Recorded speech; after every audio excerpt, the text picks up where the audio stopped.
Hey, gang. Okay, did you know that you can actually control your emotions? You know, most people seek control, but really they want to control their emotions, but instead they try to control their external world and other people. Yeah, it's a true story. You actually can control your emotions. All right, in this video, we're going to talk about your emotions, how to control them, and ultimately, so you have a daily experience that you enjoy and that supports what it is that you want.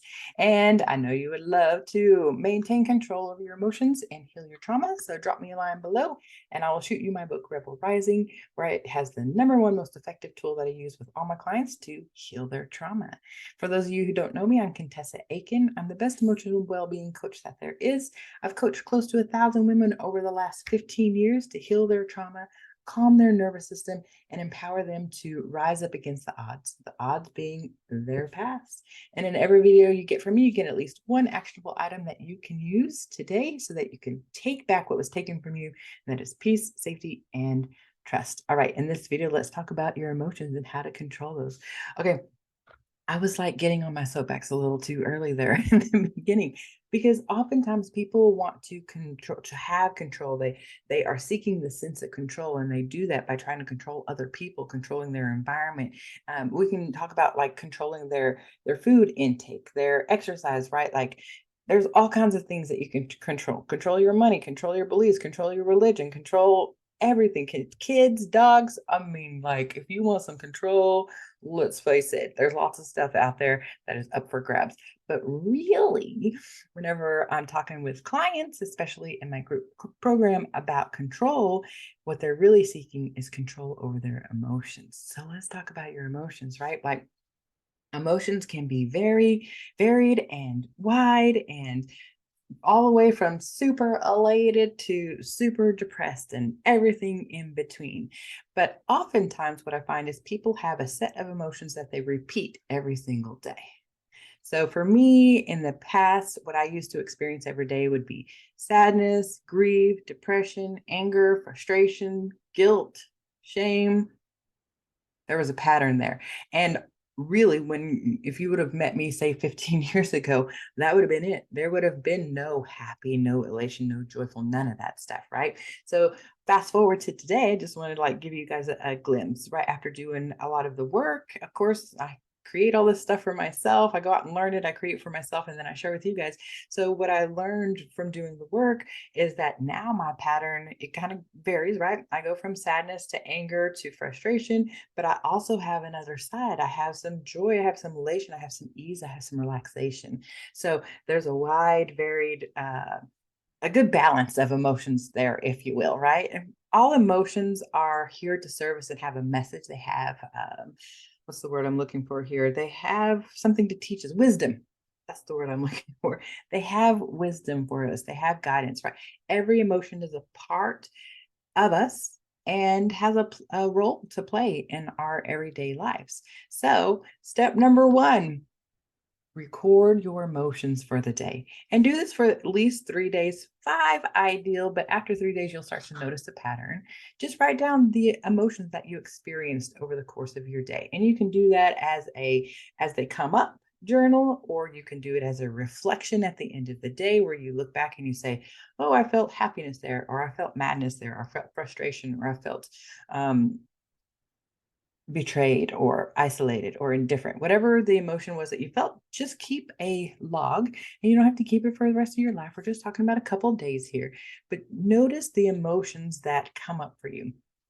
I don't know if I said this already, but I'm going to go ahead and say it. And if it's again, then I'm saying it again. 80% of what we did and experienced yesterday, we will repeat today.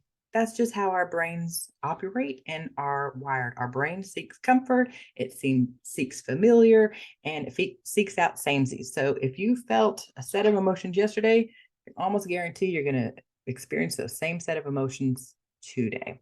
So let's talk about how do you control those emotions. So on the advanced side of controlling your emotions is you control your thoughts. But we're not going to talk about that today because that's very much a neck up approach. And right now I'm in a neck down approach. So we're talking about the body because oftentimes when we have hard, big emotions that we're dealing with that we want to let go of, that we want to get rid of, they oftentimes have weight to them or burden us, right? They're a pain or they drain the life out of us. If you haven't watched the video about how to let go back and watch that one. But ultimately, what you do is number one, keep a track of your emotions, and then to control them on the body side of things is you allow them to happen. So I know that sounds counterintuitive, right? Because we oftentimes want to run from them, let go of them, get rid of them, isolate. This is where we buffer. We do things like numb out and isolate and binge watch Netflix or scroll through Facebook or overeat or overindulgence in general in any kind of capacity there, right? So we're trying to like numb out from that feeling instead of just sitting with it. So what you do is you actually just sit with your emotion and listen for the wisdom. So when you do this, I know it sounds silly, but it's so simple and yet so effective. So instead of running from your emotion, right, which actually draws out the time that it's here with us, if you just sit with it like sadness, I'll go with anger. Yesterday, I was super angry. So just sit with anger and just sitting with anger. I'm not going to try to change it. I'm not going to try to fight it. I'm not going to run from it. I'm not going to numb out from it. I see you, anger. We're in this together. Let's do this. What you got for me? And in that moment, I asked anger two questions. What do you want? Anger wants to be heard. And what is your purpose for me? Anger's purpose for me is to protect me. So, okay, I got you. I hear you, anger, and I give anger what it wants in the way that makes sense to me. At the time, I was holding a pillow and I just listened to anger and let anger just have a voice. I didn't have to like beat anything up. I didn't have to throw anything around. I didn't have to yell, kick, scream, or shout. Just listen to what anger has to say and what is angry about. And that's it. And then the window for how long anger was with me was like 2 minutes, guys. Okay, this is how you control your emotions. You actually interact with them, you sit with them, you embrace them, you welcome them in. We're out of control from our emotions whenever we run from them, isolate, numb out, buffer, run, hide, fight, do all that stuff. That's whenever they're like chasing us relentlessly, trying to get our attention, and you have no control then. You basically control your emotions by like being in a relationship with them. It's not that difficult.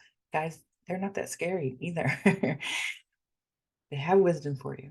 Look, I know that you would love to heal your trauma and continue to maintain control over your emotions. So drop me a line below and I will shoot you my book, Rebel Rising, where it has my #1 most effective tool for healing trauma and taking back your peace, safety, and trust. Now go out and sit with your emotions. Until next time.